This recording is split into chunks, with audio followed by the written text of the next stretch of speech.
Hello everyone, welcome to learning science. आज का topic है रेफ्रिजरेटर, जिसको हम हीट पंप भी कहते हैं। The process of removing heat from bodies colder than their surroundings is called refrigeration and the device doing so is called a refrigerator. Suppose जो है हमारे पास एक बॉडी होगी और ये जो है उसकी सराउंडिंग होगी। ये जो सराउंडिंग का टेम्परेचर जो है वो ज़्यादा होगा और जो बॉडी का टेम्परेचर है वो कम होगा। अब उस प्रोसेस को जिसमें जो है हम कोल्ड वाले बॉडी से, उस बॉडी से जिसका टेम्परेचर कम है, हीट को रिमूव करते हैं, हीट को बाहर निकालते हैं, उसको हम जो है रेफ्रिजरेशन कहते हैं। और वो डिवाइस जो ये काम करता है उसको हम रेफ्रिजरेटर कहते हैं।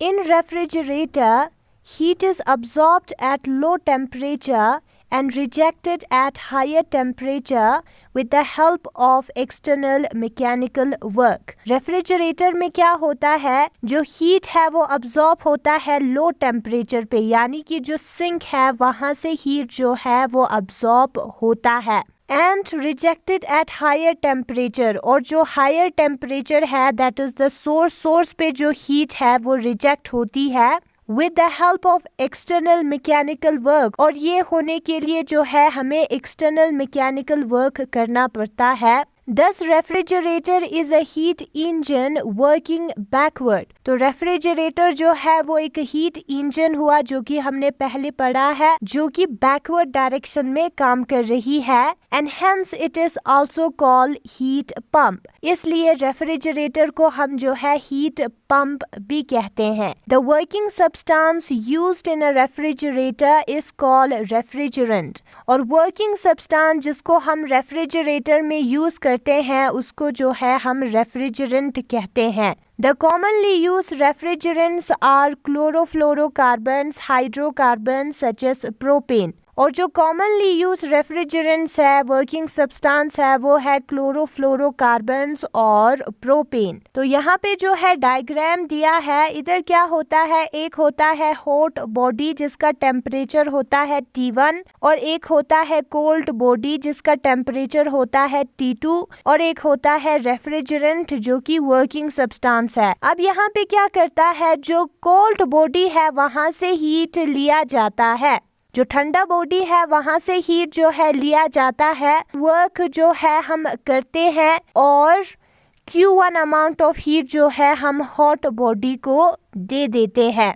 रेफ्रिजरेटर में क्या होता है, यहाँ पे जो सामान है उसको ठंडा किया जाता है, इसमें से जो हीट है वो हम सराउंडिंग को दे देते हैं जिसका टेम्परेचर जो है वो बहुत ही ज़्यादा है, और उसको देने के लिए हमें वर्क डन जो है करना पड़ता है। यहाँ पे वर्क डन जो है इलेक्ट्रिसिटी करती है।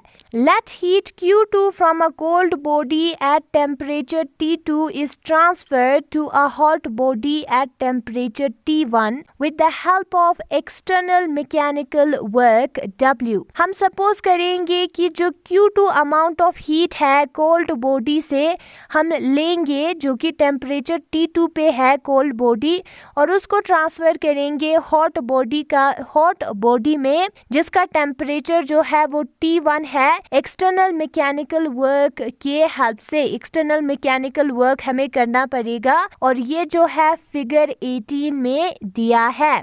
Let Q1 be the heat rejected to the hot body। और हम कंसिडर करेंगे कि Q1 अमाउंट ऑफ हीट जो है हमने हॉट बॉडी को रिजेक्ट कर दिया। According to the law of conservation of energy, law of conservation of energy के मुताबिक Q1 जो है वो Q2 प्लस W के बराबर होगा। Therefore W जो है वो बराबर आएगा Q1 माइनस Q2 के, और उसको हम इक्वेशन नंबर फर्स्ट कंसिडर करेंगे। यहाँ पे हमें इस फिगर को फिर से एक बार कंसिडर करना है। यहाँ पे हमने Q2 अमाउंट ऑफ हीट जो है कोल्ड बॉडी से लिया है जो कि टेम्परेचर T2 पे है, और W अमाउंट ऑफ वर्क जो है हमने किया है, Q1 अमाउंट ऑफ हीट जो है हमने रिजेक्ट किया है।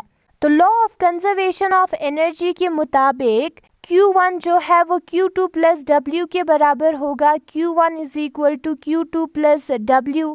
Energy can neither be created nor be destroyed. ना हम एनर्जी को क्रिएट कर सकते हैं, ना ही हम डिस्ट्रॉय कर सकते हैं। यहाँ पे हमने Q2 अमाउंट ऑफ एनर्जी लिया है ना, Q2 amount of heat energy लिया है और W amount of mechanical energy लिया है। जो वर्क डन है वो मैकेनिकल एनर्जी है। इन दोनों को हम ना तो क्रिएट कर सकते हैं और ना ही डिस्ट्रॉय कर सकते हैं according to the first law, that is the conservation of energy. यही लिखा है कि इस अमाउंट ऑफ एनर्जी और इस अमाउंट ऑफ एनर्जी को हम डिस्ट्रॉय नहीं कर सकते, और हॉट बॉडी को हमने इतना अमाउंट ऑफ एनर्जी दिया है तो इन दोनों का सम होगा। तो Q1 हमारा बराबर आएगा Q2 प्लस W के, और इससे हमें ये पता चलता है कि W जो है इसका हमें साइड चेंज करना है, वो बराबर आएगा Q1 माइनस Q2 के। और ये जो है रेफ्रिजरेंट लिखा है और इसको हम इक्वेशन नंबर फर्स्ट कंसिडर करेंगे।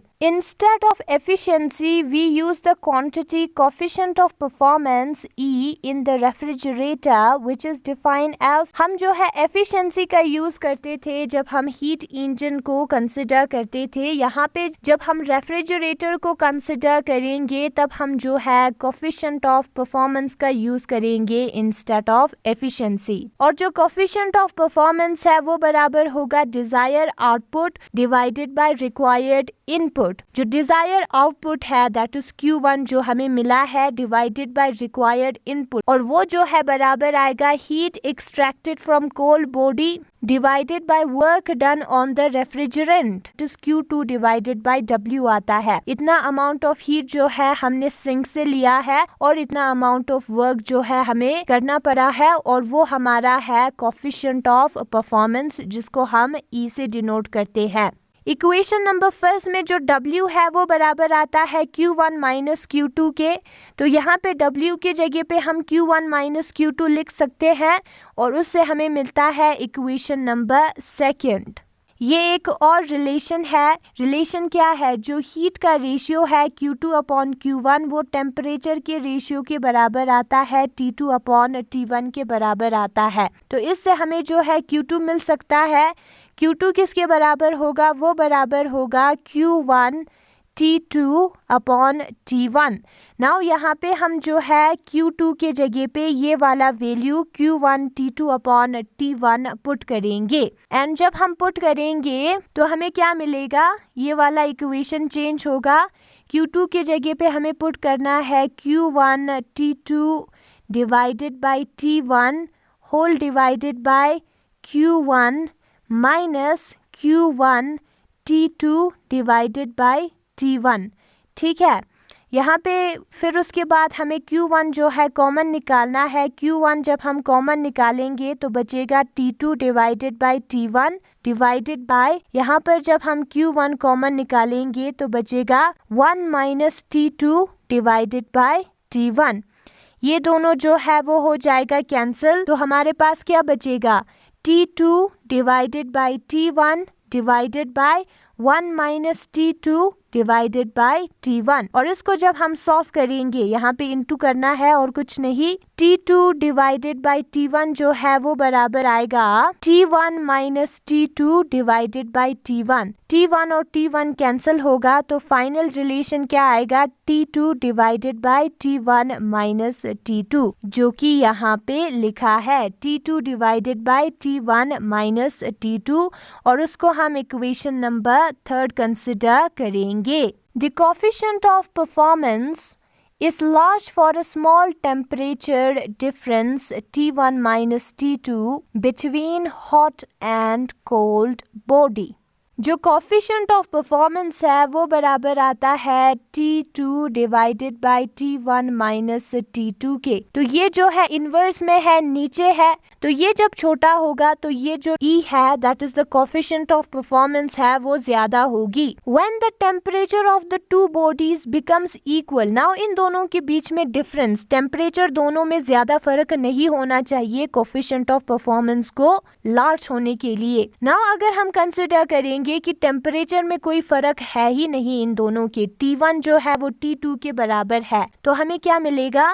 Then the coefficient of performance become infinite, heat, तो जो कोफिशिएंट ऑफ परफॉर्मेंस है वो इन्फिनिट होगा। T2 divided by T1 minus T1 जो है वो बराबर आएगा T2 डिवाइडेड बाई 0 के। Anything divided by 0 is equal to infinity होता है, तो ये इसका परफॉर्मेंस जो है वो इन्फिनिटी हो जाएगा। अगर आपको ये वीडियो पसंद आया तो लर्निंग साइंस को सब्सक्राइब करें, इस वीडियो को लाइक करें। Thanks for watching.